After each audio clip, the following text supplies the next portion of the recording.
Let's go! Probably the best in the league. Yeah, that's what they say. Top 3. Yeah, right up there. It's the Sittin Sportside podcast, exclusively on 1045theteam.com. And welcome into the podcast. I'm Eric Hammond along with Matt Hogan. How you doing, man? Let's do this. Hogan. Matt Hogan. You know what? Let's just stick with Matt Hogan. It's here. You clearly want to call me that. Well, it's not just Hogan anymore. It's Matt Hogan. It's just my natural reaction to, like, call someone by their first name after I say, along with Matt Hogan. The first thing I go to usually when I talk to someone is their first name. You're just doing your job. You're doing your job right. All right, so big things have happened, man. Big things in the NBA. But we'll get to that a little bit later because we're a fun show, right? I would believe so. If we haven't lost people by that whole from the intro right there, the greatest. I will be on record for saying that's got to be the best intro in the podcast biz. I dare somebody to prove me wrong. I don't know, man. Adam Schefter's in the podcast game now. I haven't heard his intro, but listen, Adam, he's awesome, but the intro's not as good as ours. All right, so we're going to introduce a nice fun segment. You're going to want to stick around for this. If you stick around for something that you created. Yeah. By the way, I got to give credit where it's due. Well, what segment? And not to really just listen. Here, like I'm basically just the voice talent over here. What segment that we've done on this show haven't I not created? Let's be honest. All right. Anyway, I've had some ideas. Oh yeah, we'll let that hang out there. we'll leave the cliffhanger. So this segment is called. Well, we'll just call it "What's Worse," right? Well, what's the "What's Worse" segment? You'll easily figure it out. Now I'll tease something for later on. This will happen a little bit later. It's Thursday, so it's a few days after that whole All-Star weekend.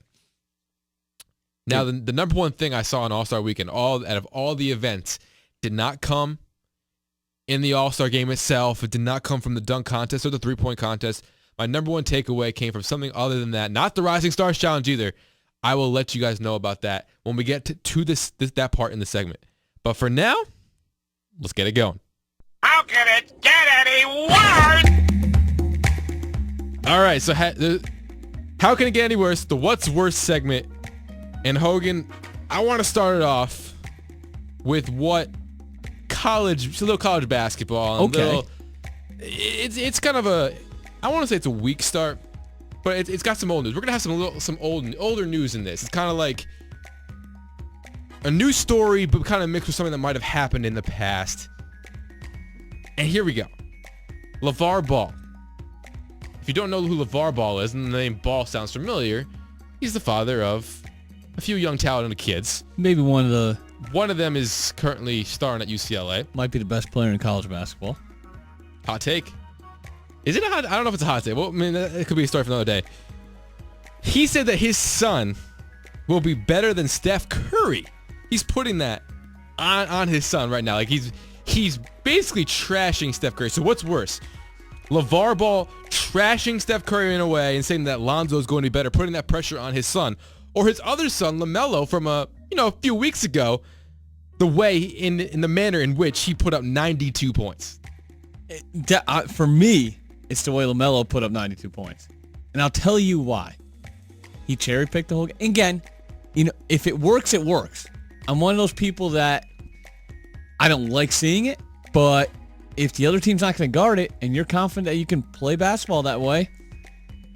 All credit to you. Now, the reason why I actually don't mind it, and I guarantee I'm like in the 1% with this, is I believe that his dad does believe he'll be better than Steph Curry.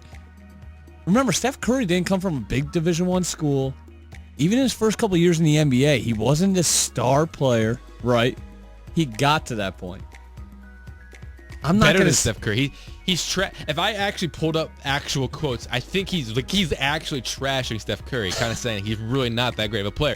And I'm not even a big Steph Curry fan. I'm not the person that will really come out there and defend Steph Curry if someone's going at him. I'll sit back and be like, I kind of agree with some of the things he said. He doesn't play the best defense. He gets bailed out because Klay Thompson's a great defender. He takes all the tough assignments on defense. He got owned by Kyrie Irving in the finals last year, and maybe they wouldn't have won it 2 years ago when he did not get the MVP. So I'm trashing him a little bit right now. But to trash a guy who basically he is one of the best players in the game right now. I guess to someone who is unproven at the NBA level.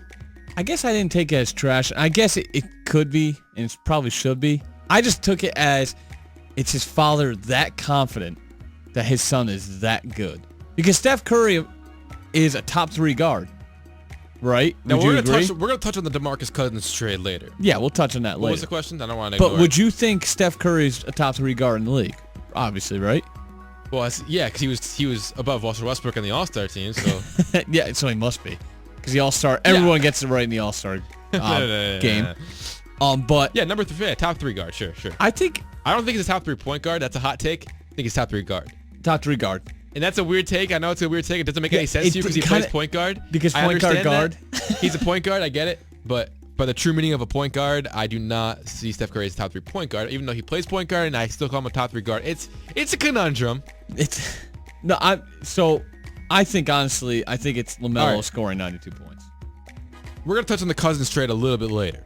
But we had an owner of the Kings who got Buddy Hield from that deal saying that he believes, and I guess this is just something we throw around nowadays, right? We throw around the next Steph Curry or whatever. Like, it's not even, like, LeBron is way too much to get at this point. Like, no one's going to be like, I'm the next LeBron because he's LeBron. He's that good. But apparently Steph Curry's the type of superstar that, we can just throw that name out there and say, he might be the next Steph Curry. You know why? 3 points? It goes to exactly what we talked on our last podcast. If you get a chance to listen to it again, where you brought up the fact. It's timeless. Exactly. I mean, kind of. But remember when you brought up the point that, like, every kid kind of looks at Steph Curry and they're like, right. I could do that. Gotcha. Yep. I could do that. I don't have to be 6'8", 260 but to be the best player in the league. So to my point about that, with the owner saying that about Buddy Hield. Yep. Saying that we could see him as Steph Curry. I heard some pundits, if you will, I mean, the people who are talking on ESPN, saying that they don't like those comments, and we can weigh in on it ourselves on this topic as well, but because it puts too much pressure on Buddy Hield. Well, why put pressure on Lonzo Ball right now when he's just trying to play college basketball? Now, I know it puts pressure on a person, but, like, for someone like me, if I heard those comments coming out about me, like, say, like, somebody was comparing me. It's not a third party, though. It's his dad. Well, no, I'm even saying with the Buddy Hield, if I'm hearing comments of me being compared to one of the best in the league, that gives me a shot of confidence, like, I'm that good? Like, it's his dad. All right, yeah, but still. Watch the show The Goldbergs. I mean, the mother in that show thinks that her kid is Patrick Swayze. Okay, but at the same time, He's a this nerd. kid's very different because he is one of the best in college basketball. I see where you're going, though. If it wasn't his dad, maybe you look at it a little different. But if you go to the Buddy Hield part of this, your Buddy Hield, you're getting traded to Sacramento. The owner's saying, making comparisons to you about being the next Steph Curry.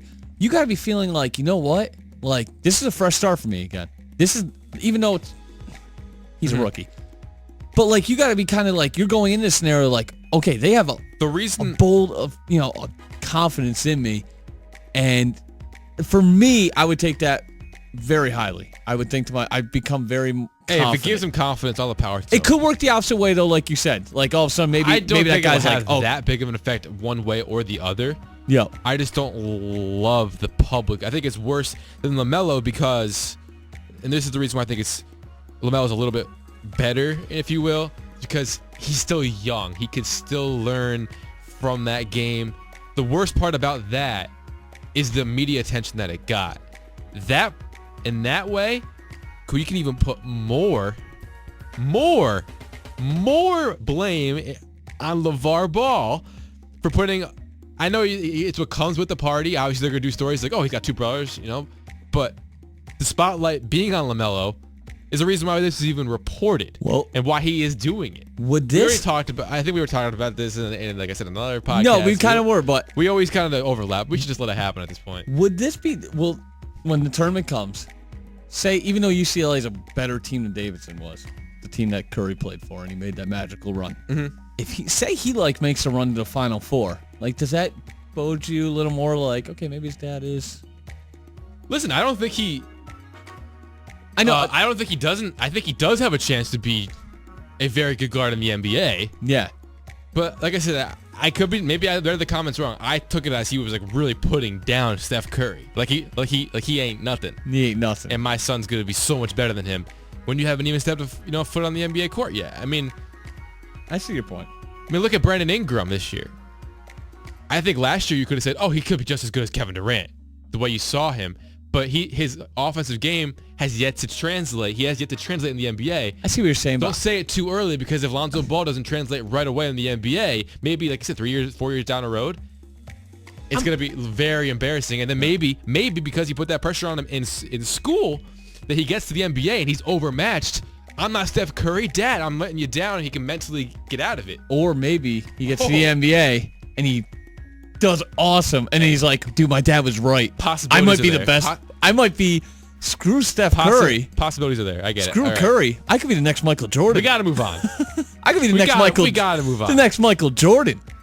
I mean, 8 minutes on that, basically. It's a good one, though. So Do we have time for any more?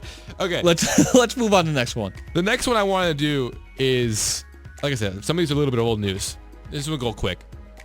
So what is worse? Is it Eugenie Bouchard, the tennis player from Canada, the women's tennis player, losing a bet to the fan on Twitter? She tweeted during the Super Bowl that she knew that the Falcons were going to win. Fan tweeted, and the Falcons were up 25 points. Fan tweeted back, will you go on a date with me if the Patriots come back and win? She replies, yes. So is it worse that she lost that bet and had to take a fan out? And mind you, it could be just like a really creepy fan. Like it could... And kudos to her for doing it. Or was it worse for the date, the guy that she took out, for having to go watch the Nets play basketball? It's the Nets one. It's a Nets game. It's not even close, and that's the freaky part about it. No one should have to go sit through a Nets game, especially on a date, especially if you're a professional athlete. You don't want to go. She's almost dumbifying herself down when she has to go watch the Nets. I mean, not to throw shade at Jeannie Bouchard. I mean, I'm looking forward to watching you in Wimbledon French Open this year. You know, she's kind of been struggling, but not to get on tennis game, because this isn't about her tennis game. This kind of says so bad about her, maybe her cheapness. Like, oh, I'm going to take you on the first date and take you to a Nets game. It had to be like, well, does she really 10 cents on the dollar. Does she really owe him anything, though, No, at the she same doesn't. time? But I tweeted out at EricH1045 that the date for the kid, right? I mean, the date can't go any worse than the product of the Brooklyn Nets on that court. No. So, I mean, you're playing with house money at that point. You know what? For him, though, he didn't watch any of that game. Oh, no. He didn't. He was very poised. You can look up the stories online. Very poised. I was very impressed. And and Yes Network, they had good coverage of it. Will there be a second date? I heard that there might be. She tweeted out that second date is possible. Maybe that was a test. Maybe she was testing him, like, if he can come to a Nets game and sit through a Nets game with me, he deserves another date. He's a keeper. The biggest thing she said about him was, like, he's actually normal. Yeah. Which is a compliment, I guess. All right, we got to move on. This is one that is kind of timeless in a way. And we spent 8 minutes on LeVar Ball, whatever. This one could go even longer. So let's try to make it as brief as possible. Last June, we saw the best team, NBA team of all time, record-wise in the regular season, the Golden State Warriors, lose in the finals. And the two other sports, Major League Baseball and the NFL, two of the other three major sports, we saw the Patriots had the best regular season record of all time, 16-0, and lose the Super Bowl. Seattle Mariners from 2001 in the Major League Baseball had the best record of all time in the regular season, and they lost, not even in the World Series, lost to the Yankees in the playoffs that year. And the second best record of all time, side note, for MLB, the Yankees in 1998, they won the World Series, and then the Dolphins, that 14-0 team, won the Super Bowl, and then obviously that Jordan Bulls team won the championship. So out of those three, Mariners, Patriots, and Golden State Warriors from 2016, I know this is a mouthful, which is worse to be on the side of best regular season of all time, but did not come down with the championship? Patriots. Not even close for me. You might have the best quarterback in some people's opinion of all time on your team. You might have one of the top 2 wide receivers of all time on your team. And just in football, it's such a grinding season to not lose a game and then face the New York Giants, who was flawed at that point. Their defense carried them, but Eli, being Eli, and the Tyree catch, he pulled it out. And honestly, there's a lot of ways to look at this. The way they lost that game, too, just like you just said, oh my God. Like, they didn't just lose. There's a lot of ways to look at this. You could look at it as, for the Patriots, they became the closest out of all of them. Warriors second because they're up 3-1, and that was a close game in Game 7. Or you can look at it, it's worse for the Warriors or the Patriots because of the way they lost it. And for Seattle, it's like, oh, they didn't even get to the World Series, so they had to have heartbreak. They had heartbreak too early on to even that's matter. why I'm not. That's why I look at Seattle and say, you know what? It might be Seattle because they didn't even get to the finals, if you will. So there's a big perspective to look at this. You can weigh in on Twitter. I'm at EricH1045. You can tweet at Hogan Hoagie to tell us what you think about that one. Because we got to move on. This one is interesting. I'm going to move on to number 4. That's okay. That sounds good to me. I was I mean, dumbfounded of what happened between Dellin Betances and the Yankees at the arbitration. I was just absolutely dumbfounded. Hopefully it doesn't have that big of an impact, in a bad way, obviously. A negative impact as much as it might, or we think it might. But was it worse the way the Yankees handled that arbitration a win over Dellin Betances, or the contract the Boston Red Sox have with Rusney Castillo? The Boston Red Sox one. It's not even close. I don't think. I mean, so what you're saying is I did a terrible job. These aren't even close. well, no, it's just I think I'm got so strongly opinion, especially since I'm a Sox fan. But at least you still got him. Like Castillo's not even a Sox anymore. He's not a Red Sox anymore. They cut him? Oh, he's gone. Yeah. Okay. That was a waste of. I mean, Right. for what you paid for him Right. and what you were like, you're expecting him to put those numbers up. Okay. How much are they paying Mookie right now? Mookie, I believe he just signed a new contract. He just signed a new contract. But But he was basically getting the minimum. he was getting the when he minimum at was that up. point. Him and Bogarts at one point. So if you put that in perspective, I know it didn't work out for Rusney Castillo, but then at least you had something internally work out. So that money, sure, you pay that money, but you would happily pay that money if it means that, Castillo would, do terrible, and then Betts would be able to come out. Yeah, and but play I mean, as good as he did. I Betts know still would have. you can't really tie the two together. Betts But still would have been up in Right. the majors. You I think. get what you're saying though, but would he get the everyday exposure had Rusney Castillo not been as bad as he was? one of the prospects would have been traded. I'll tell you that. It's interesting. Jackie Bradley It's would have interesting. been gone. I just, like I said, I hated the way I came out of that. You win arbitration. You only owe the guy $3 million. Your biggest argument, right, is that he's the best paid setup man in Major League Baseball, which is not true. Andrew Miller gets paid $9 million, and he's a setup man technically. But he's still a top 10 reliever in the game, Betances is. He's your player, and arbitration is kind of a weird thing in general because you got to argue against giving a guy more money when he's going to be on your team regardless of what happens on that case. But picture this. Jared Weaver had a terrible year last year. He's getting paid $3 million by the Padres. I know it's starting pitcher, relief pitcher. I know that's two different for pitchers. Starting pitchers get paid more, but I don't know about you, but I think Dellin Betances deserves to get paid more than Jared Weaver. Yeah. Well, Jared Weaver's fastball is now reaching 84 at best. Yeah, so it's not even close. So yeah, I maybe it's the fact that I'm a Yankee fan, you're a Red Sox fan. I think the Yankees one was a little bit There's worse. like a little personal yeah vendetta for both of us in there. All right, the one we've been waiting for. So, I teased the greatest thing that came out of the All-Star game, and for me, here we go. The blowout of the celebrity game. Is that worse than the fact that Oscar Schmidt, a participant in that celebrity game, never played a minute in the NBA? Now, put it in perspective, if you didn't watch the Celebrity All-Star game, this guy played 2 minutes, like 2 to 3 minutes in this game. He got 2 shots, buried them. And if you don't know who Oscar Schmidt is, you should look him up. He's the best player he was a basketball player in the 80s for Brazil. And he did not come to the NBA. And maybe I'm a little salty about this because he got drafted by the Nets and never came to the NBA. But the reason he never came to the NBA is because he wanted to play for his hometown or home country in the Olympics. And if he played in the NBA, he would not have been allowed to do that. Now, that was a big thing. The question is still out there. Which is worse? The fact that Jamel Hill's team absolutely annihilated. It wasn't even close. Celebrity game. But the fact that Oscar Schmidt never got to play in the NBA. It's Schmidt not playing in the NBA. The celeb game no one even watches. And if you do watch it, I'm sorry. Maybe there's better work for that. No, it ties together. He played it. Yeah, it ties together well. It really ties the room together But if you watch the celebrity game. When I was younger, I used to watch it because I'd be like, oh my God, like Nelly. He's playing. But Bow Wow. Now I'm just like, God, what was I doing? Win Butler this year. Yeah. Oh, God, that's just... Brandon yes. Armstrong was able to do the James Harden travel and not Yeah. get called. I guess it was pretty cool. Was it last year or 2 years ago when Monique Davis pretty much annihilated Kevin Hart? It was the year she was big. I think it might be 2 years ago. Yeah. Pretty much annihilated. I mean, it wasn't all right. It was a good film. It was pretty good. Okay. Yeah, no, it's definitely Oscar Schmidt. I mean, this guy, Hall of Famer, not even playing in the NBA. I mean, and like I said, I doubt they're on YouTube and whatnot, but he just buried him. He decided to shoot and he just buried him. It was just like all of a sudden he's a fragile guy. He can't really move very well. He just shoots it. Oh, buried. Like it was like no doubts either. Yeah. And he even said after the game, he was probably joking, but he was saying like, yeah, if I shot 30 times, it would have been 30 for 30. A 30 for 30.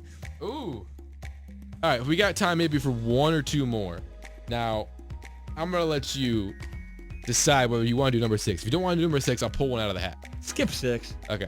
I knew you wouldn't like it. Yeah, you knew I would. I mean, You don't like tennis, man. No, I'm not a big fan of tennis. I mean, I actually played tennis.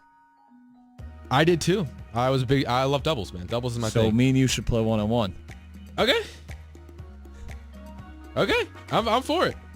One-on-one tennis match. Okay. Local. Jimmy Fredette. So what is worse? The defense in China. And this is random, but how much Evan Longoria's feelings are hurt after losing Logan Forsythe? Definitely. You know what's worse is Evan Longoria. Because that poor guy has been now like on a losing team. But Jimmy Fredette just scored, mind you, can't even find a place in the NBA. More He play- averages 36. He just scored 73 points. But he's not the, like, there have been players that have played in China that have scored, like 82 points were scored by, I'm sorry, I don't have it prepared the name, but there's been players that put up 50 over in China. So it's impressive, but I'm looking at this and I'm like, poor That's my Long. point, though. The defense in Well, China. my point is Longoria's feeling. I'm looking at like Longoria's His feeling feelings are so worse than what the hurt. defense Yeah, is. it's hurt so bad. He's just. I don't know if he's gonna be able to cope with it for 2017 season. He must have been really close with Logan Forsythe, or he really thought the team had a chance, and he was the biggest difference maker. Definitely was just really close. Like he's talking about how he's positive about this team coming into spring training, and he's like, I don't know if I could ever get over this. I don't know if I ever get over this Logan Forsythe trade. Music stopped, but I think I want to do one more. I want to do the one about the jury duty in root canal. Okay. So what is worse? Trey Turner, this past season, had to miss part of spring training practice because he had to go to jury duty. A couple seasons ago, Clayton Kershaw had to, in between starts, he didn't miss any time, but in between starts, he had to get a root canal. Which is worse? And I know it seems like an easy answer, but I don't know. If the jury duty goes long, it could be... Mine's Trey Turner. Because, Oh, it is? Okay. Yeah, because it's just like not like it's first of all it's like not like a medical thing. It's not like something like you yourself It doesn't are like, benefit oh, I have you to go really at to. all. Yeah, no, not No way. especially someone that makes a lot of money. Like it's not like he's gonna get paid, but like it's why does he care? Like that, that's nothing, and it's just like wasting time that he can valuable, he needs for spring Get training. ready for the season. Yeah, so now it's just like, oh, okay. I got called in the jury duty and I was dismissed, and because you didn't hear the story, he ended up being dismissed by the end of the day. I didn't even have to go in. Like he had to actually go in, and then they didn't need him. But I didn't have to go in. Like, oh yeah, we're not going to call you in. But I'm kind of intrigued because for someone who likes American history and then even our justice, I'm kind of intrigued of maybe being on jury duty. Maybe when I'm like, Well, you could. I have mean, time for it, oh, they'll get you. I know they let you, but it's just like it's one of those things where when it happens, it's like, oh, I really got to do this. So I'm looking forward to it. I'm actually forced to do it. I'm not looking forward to it, but it's like maybe it will be a benefit. Maybe it will be like a blessing in disguise in my life. You're getting real You know cryptic what might here. be? You know what might be a blessing in disguise? What's a that? trade that went down Ooh, I bet you I could guess in what the it last is. few days. We'll talk about that next, right here on the Sittin Sportside podcast on ESPN Radio 104.5theteam.com. Big Board Sports with Roger Wyland. You sent me the text, Victor Cruz cut, and I went, really? I mean, he was fantastic wide receiver. Is and will be remembered as one of the most popular Giants in the history of the franchise. I mean, people love Victor Cruz. They love the salsa dance. I'm sure he's going to be in the Ring of Honor some Monday night football game. Kind of a sad day for me because I like Victor Cruz. He's the Giants' 10th all-time leading receiver. Yeah. Rags to riches. That's actually the perfect way to put it. Big Board Sports with Roger Wyland. Weekdays from 10 to noon on 104.5 The Team. It's the Sittin Sportside podcast, exclusively on 104.5theteam.com.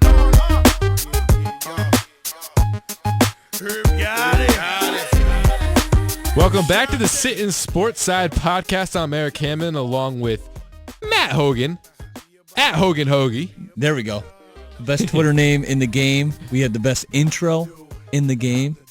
Oh, yeah. Just going to keep saying that until people that was just prove me wrong. Oh, I know that was different, but I'm just... Oh, that was a terrible just in case though. Somehow you got to the 25-minute mark without hearing our intro. Make sure to go listen to our somehow you intro. just started it and just skipped ahead. It's not a bad idea. I mean, we're good no matter what time you listen to it. But all right, so stretch run here of the podcast.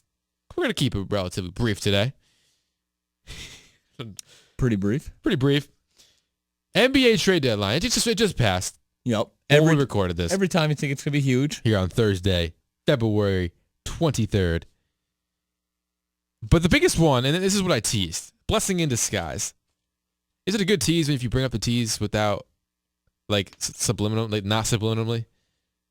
Yeah, it still works. Right. It still works fine. So, the New Orleans Pelicans traded DeMarcus Cousins to the... Sacramento Kings trade DeMarcus Cousins. They did. You're right. See, I just replaced on the rundown traded when you put requires. Oh, I don't think our listeners need to really need to hear. Should we give them a copy of our that. rundown, like an attachment on We can YouTube? post it. You can put it. Yeah, there we go. It's actually a pretty good rundown. I just don't know how to read. But New Orleans acquires DeMarcus Cousins. They have to trade away.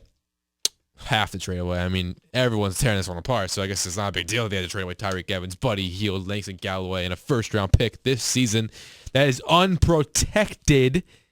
They're currently sitting in the lottery situation. Okay, go ahead. I want you to tear it apart first. I think it's a blessing in disguise, but I know you hate it, and go for it. I don't really hate it. Oh, come on. No, I think... Fine. I thought think, you were one of those people that absolutely thought that it was fleeced, as everyone was putting it. The Kings got fleeced. Clearly, the worst organization of all time. It's clear the Kings didn't want him, right? Like he's one of the top 3 centers in the league. He's a player that, talent-wise, you should be able to build around him. If all these things I'm saying about him, and he's in his prime, that's a player you sign. That's you described Anthony Davis right there. You were saying Anthony Davis. But that's a player you sign. Yeah. You know what I mean? And if you're willing to trade him, you clearly don't want him. So that's what you're going to get for him. You're not going to sign him in free agency for $200 million plus, because he would be a max contract. Right, and you're taking out the most important part, right? Yeah, you're beating around the bush without really, coming out and saying that he's a troublemaker. He's a troublemaker. They don't want to deal with him 17 anymore. Technical fouls worth it. I mean, everyone's saying, he's had so many head coaches, but has he kind of driven him out himself, maybe in a way? It seems like every time the coach does not have the power in that relationship. Right. It seems like DeMarcus Cousins has the power, and maybe that's not the guy you want to have the power. That's why the talk is heating up with John Calipari in New Orleans, possibly. He's able to control these guys. They're both Kentucky guys. Won a championship with one of them, and the other one needs to be, have someone who he likes to play for. I don't know. I'm not sure he could ever really change who he is on the court. I know we saw Rasheed Wallace kind of do that when he got to Detroit, when he got in the winning ways, but it's kind of hard to change someone who they are on the court. He seems like a really good. He seems like a good enough guy off the court, but when he's on the court, he lets the emotions get the best of him, and that's just how people play sometimes. When you're a winner and when you're winning, it doesn't matter. But when you're losing, this is going to happen. I disagree that it doesn't matter. Well, just like we said with Rasheed Wallace. Oh, gotcha. But what I'm saying is, like, from the outside, I know, it will 100% change. Yeah, it will 100% affect the game, and technical foul is a big swing in some games. But yeah, So don't get me wrong. I do believe this could be, like, I don't know necessarily about this year and making playoffs. I actually think that the Nuggets are a team that I think will hang around, and there's some other teams that are going to compete with them. I think it's very possible that they end up making the playoffs this year. I just don't necessarily believe it, and if I had to pick. I don't think they put it together this year. I do think next year we could talk about this team as a top 5 team in the Western Conference. When they get, I don't know what they're going to do with Gentry. Not sure what all their offseason moves they might be able to pull off, bring someone else in for another guard. They're probably missing Eric Gordon at this point because if they maybe kept him, I don't know. I'm not sure to do it. I'd have money to sign him to an extension if that's ever going to work out. But would have gave them a perimeter shooter that would have had a lot exactly. more wide so I open think that shots. maybe they have an opportunity to bring somebody else in over the summer. So I don't think this year they'll get to that peak, especially because it needs some adaptation time. But I do think that this could be a top 5 team in the West next year, and it could be a team that really puts up a good fight against what is looking to be close to a dynasty out there in Golden State. On the other end, I do really like a Buddy Hield. Like, why people just, if you're going to sit here and be someone who really likes Draymond Green, and at the end of the day, Draymond Green is just, I don't want to just call him a role player, but he just fits into the role so well, and he does with his job very well. He's not just a role player. He's an all-star. So he's not a role player, but he kind of is in a way. Would he be doing this if he was on Minnesota? Like a guy like Draymond Green? You know what I mean? I'm not saying he averages won 10 points per game because he doesn't have to score. Yeah, so would he be no like... And we saw him take over games last year when he had to. Like he's a good player. He reminds me of Kevin Love, except just different kind of like But my point there role. is his first 2 years in the league, he was, I'm not going to say he was a nobody, but he wasn't putting up anything. He wasn't doing that. Do much. Buddy Hield has played 50 games in the NBA. He could still possibly develop into something that we saw him do in college. Yeah, he was a phenomenal scorer. Right. I mean, that's what NBA is all about, scoring. You know, defense is kind of just a lost commodity now. I mean, you get a guy that can score and he can develop that in because I think on the radar in this trade though is Tyreek Evans. No, I don't know his. You think Tyreek is like, crap, I got out of there. Now I'm back.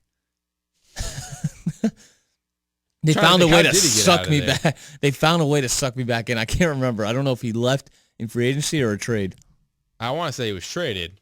But when healthy, Hogan, I think Tyreek Evans is a very good point guard in this league. I mean, he can play small forward as well, but he could be a pretty good point guard for them. I guess I disagree a little bit. I don't think he's very good. I think he... Oh, man. If you remember him 2 years ago when he was healthy, you know, back when he was getting stuck in elevators before games. It's a big question mark, though, now with the guy. Yeah, before he was getting stuck. But, like, look at Derrick Rose. I wouldn't say he's very good anymore.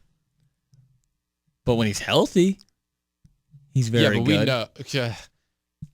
Okay, that's a fair argument. But let me say this: we know Derrick Rose. We see Derrick Rose post injury. Tyreek Evans post injury is still 2 in years. limbo. Okay, but he's been injured at those times. You're saying after he's healthy. When Derrick Rose had been injured, we still didn't know. You're saying when he Derrick comes Rose back healthy after his injury. We're seeing a healthy Derrick. Well, for all intents and purposes, I guess we're seeing the healthiest Derrick Rose we can see right now. Yeah. So I think Tyreek, give him another year. If he gets injured again, then I'll be right on your bandwagon on that.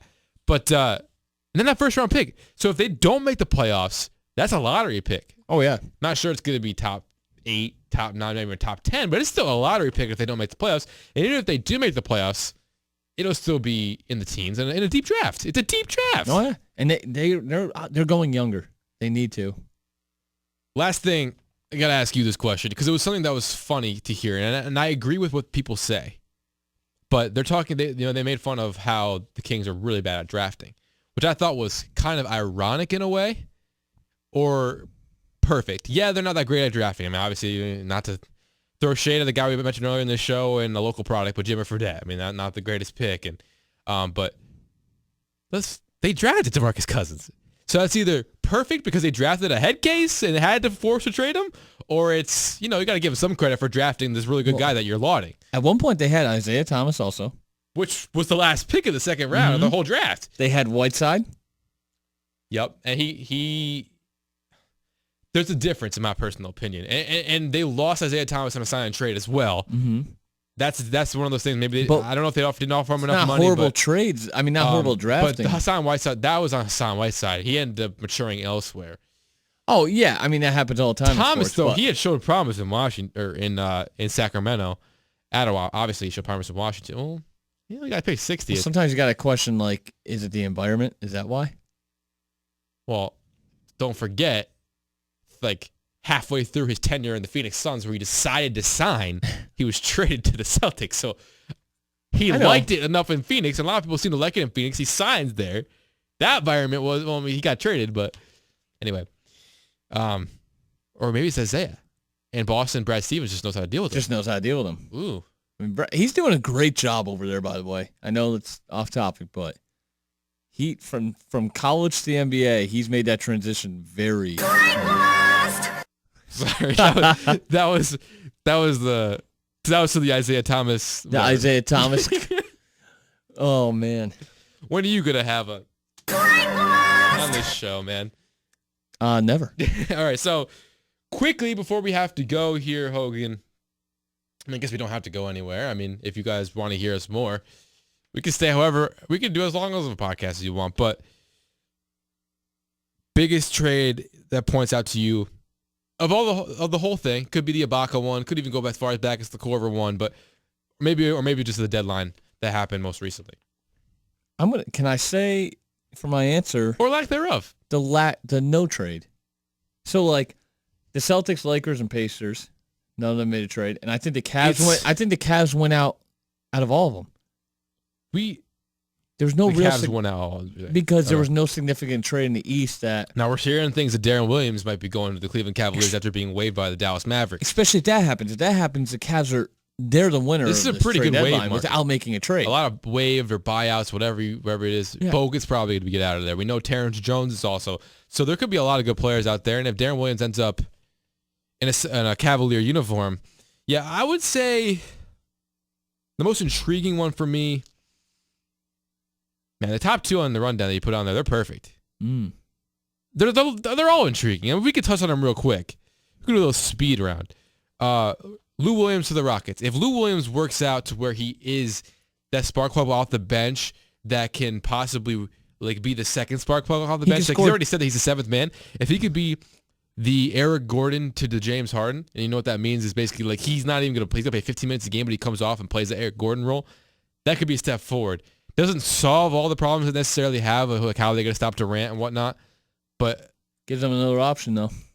Right. Something other than James Harden. Thunder acquiring Taj Gibson, Doug McDermott. Well, what do you need if you're Russell Westbrook? Someone who could shoot threes. I know you just got rid of Anthony Morrow, who's a three-point shooter, but Doug McDermott could work out a little bit better for you. He's a bigger body. And Taj Gibson helps fill a void at power forward that maybe Sabonis wasn't necessarily giving you this year as a rookie. Yeah, it's just another weapon that PJ Tucker going to the Raptors makes them an interesting that could cause problems for LeBron James. He's a very fiery guy. Right. And LeBron kind of has trouble when he faces like a guy that's like, remember Lance Stevenson in that playoff series against Indiana Pacers? Right, so all of a sudden the Raptors have moved after falling out of graces, especially for me. He's kind of, that trade actually gets them back up to possibly, definitely with the Celtics and the Wizards. And the Wizards trade for Bojan Bogdanovic from the Brooklyn Nets. It's something that they had to do. They needed it. It's nothing. They had to do it. They lost out on Lou Williams. I like it enough to where he's gonna do exactly what he did with the Nets, but on a team that's actually good. I think it's actually great for Bogey and it's great for the Wizards. You said that the Cavs won. I think the Cavs didn't necessarily lose, but I don't necessarily think that they won by any means because I think that the Wizards got better than they were. Because what did they give up? They weren't playing Andrew Nicholson. They weren't playing Marcus Thornton. They got another bench presence. If they were already a threat, they got a little bit better. The Raptors, same exact thing with Ibaka. And so Celtics, my last note about the Celtics is this. Danny Ainge, she's pretty content holding on to those New Jersey, those Brooklyn Nets picks. Very content. Last year's draft, we thought, they didn't get the top three. They're definitely trading that 3 pick to somebody. Didn't do it. Took Jaylen Brown.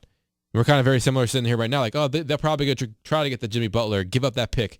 I think they could have got Jimmy Butler. They probably could have got Paul George if they really, really wanted to. Obviously, it would have taken more than just that pick. I think it probably was the pick, and a combination of that, and maybe a little bit of not wanting to get rid of Jay Crowder either, but think about it. I don't think he wants to get rid of those picks. I think he's willing to see what he can get with those picks, see if he can win the lottery with those picks, and just develop a team and really just be good for 15, 20 years. Well, when he trades that pick, he's looking at that pick as like a number 1 pick. I mean, because right now it should be. Yeah, so that could be. Last time the Nets had the most lottery balls, though, they lost out. This ties in perfectly. They lost out on John Wall and took Derek Favors over DeMarcus Cousins. Great move. Which part? Derek Favors, man. Good move over DeMarcus Cousins. You're being facetious. I am. And they ended up trading him for Darren Williams. Now they waived. Well, he didn't waive him. I'm sorry. They had him. Darren Williams is on so many teams now. But my point there is that it's not that Derek Favors didn't work out for them. It's that Darren Williams did. So it's almost like comparing Darren Williams to DeMarcus Cousins, kind of. I don't know. I'm trying to defend my team, man. There's no defending them. I mean, it's kind of hard. Except for the fact that I'll say it once and I'll say it again. 1-0 Nets in terms of playoff victories since that Pierce Garnett trade. That's definitely going to change. It definitely won't stay the same. Probably going to change this April. But I'm going to say it as long as I can. Do you want to touch on college basketball quick before we have to go? Real quick. Best team in the ACC. Let's go there. Best team in the ACC. Best team in the Pac-12. Weigh on that real quick, and then we'll call it a podcast. So I've got. It pains me to say, but UNC. UNC's the best team in the ACC. They just proved they could beat anyone. Louisville. They got Hicks back, which was a big factor in that Duke game, not having him in there. It's so hard though to pick an ACC team. Oh, ACC. Any of these. I mean, from even down the list, you go to Notre Dame, and they're a dangerous team. So I'm going UNC, though. I think they have all the weapons. The offense is there. If they get 2 to 3 more stops a game, they're the best team in the country, in my opinion. That's a lot to ask for, though. The team that doesn't play that great defense. 2 or 3 more stops a game? Mm-hmm. Yeah. I don't know. To me, it's kind of, I know Duke's going to fall down, but I think it's just kind of, it's still, to me, I just feel like it's still Duke. And I've been a component of UNC since the season started. I mean, I did a board on Minute. I mean, we get to see right here on 1045theteam.com where I just basically said, all right, you're going to be hearing a lot of Duke.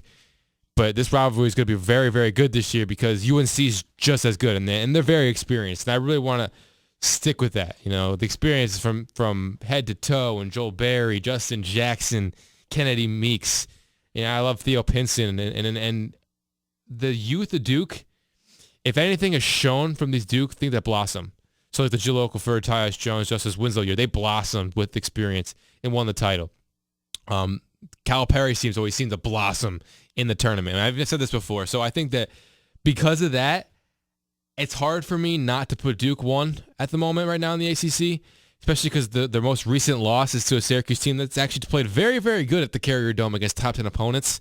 And it was a bank-in. I mean, that game should have gone to overtime. But he was on fire, though, man. He was making some shots that were step backs. Oh, my gosh. Well, he tied the game in the first place. But as for the Pac-12 real quick, it seems to be 3 teams, right? It's Arizona, UCLA, Oregon. Mine's UCLA because they have a player better than Steph Curry on their team. And that's how we tie things in here from start to finish on the Sittin Sportside podcast. That's literally how we should end the show because that's how we started it and now how we end it. I kind of look at it as Arizona versus Dylan Brooks versus Lonzo Ball, like you just said. I know there's good players. Player by player. I know there's Ware. You don't really like Ware on associate UCLA the team. is also pretty good, but the guy, who do you associate Arizona with? Laurie Markin. Markkanen, that's the guy I kind of associate just because of my draft if I'm starting aspects to think, of it. But that's usually you think about the best prospect there.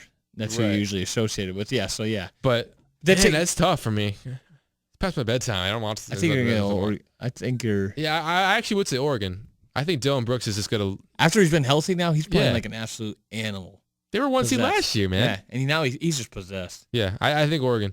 And then lastly, real quick, are we worried about Villanova, or is it one of those things where it's as long as they don't see Butler in the NCAA tournament, they're fine? I'm a little worried, to be honest with you. I know I shouldn't be. I think I'm just like overcautious. That Big East is dumbed down. It is, and it's kind of like. I mean, man, I've supported Georgetown for a long time. But you know how you like Duke. You didn't go to Duke, but you like Duke. I didn't go to Georgetown, but I root for Georgetown. And it has been a while. If Coastal Carolina does face Duke somehow in the tournament this year, I will be cheering for Coastal Carolina. Yeah, I mean, same thing with Fairfield, but I mean, I know that's not going to happen. It might. Listen. Mom has beat him by 20. Never know. I don't want to call out Sidney Johnson on this podcast because, it's my alma mater, but it might be time to move on if you're Fairfield Athletic Department right now. I'm sorry, Sydney, but you've been there 5 years and nothing's gotten better. Your best season happened with Derek Needham. You've heard this from and Eric. Derek Needham was Ed Cooley's recruit. So, I mean, step it up, man. Wow, and that's the way we end it, isn't it? I'm sorry. I really want Sydney to be great. I love the guy. I never really had enough. I blame myself, but I did not make his acquaintance as much as I wish I did. Maybe I didn't take advantage of, like I'm sure Sienna kids love to take advantage of possibly talking to Jimmy Patsos. I did not take that advantage, so I don't really know him personally, but I've always gotten a good vibe from him when I have been in St. Mary's. He's a really nice guy. I think he's a player's coach, if you will. Just hasn't, for Fairfield, just hasn't done anything in the last 4 years, and it's been the same players, and they're just not. I don't know. It's been the same story the last 4 years. I don't know enough about them. It just has been. You know Ed Cooley though? Yeah. Providence head coach. Yep. He knew what he was doing at Fairfield. Didn't lead him to a tournament. So close. The year before I left, or I got there. Then he gets a job at Providence. Do you wish you could have changed schools after that? No. I mean, I'm not going to change schools based on that, but the pause is what's gonna haunt me there. I'm gonna listen to this again and be like, why did I pause? The people are gonna hate me if they ever listen to this. But I appreciate the great insight today, man. Yeah, that was very good episode. NL East preview. That will be our first one of Major League Baseball. That is coming out in the next day or so. We'll try to get all the rest of the previews out within the next few weeks. It may end up being. We got a lot of time too. We got enough time. Okay, so we're gonna try to get them out as soon as possible. But at the very latest, we'll say March 31st, we should have every single division preview before out. that opening. So keep your eyes on youtube.com/team1045 or 1045theteam.com to hear our Major League Baseball previews of the divisions. It's going to be great. It's going to be riveting. If you play fantasy, you'll get a player from each team as well that Hogan and I like. So for Matt Hogan, I'm Eric Hammond. Thank you for listening to the Sittin Sportside podcast on 1045theteam.com. We'll see you next time. Can't wait.